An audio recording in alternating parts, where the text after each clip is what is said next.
So do I. But this kid ran down the cephalopoid. On foot, boss. That's got to be tough enough. Let's hope you know what you're doing.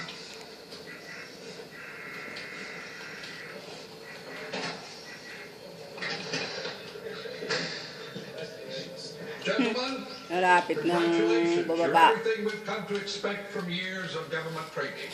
And now, if you'll just follow me, we have one more test to administer. An eye exam.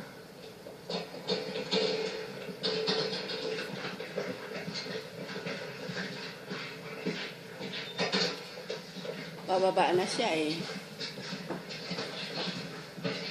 Where you going? Paano mo makukuha? Huwag mo kasing galawin. Hayaan mo lang.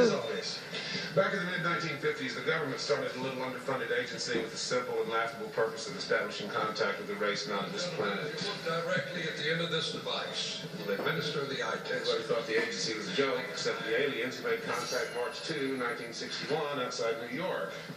There were 9 of us the first night.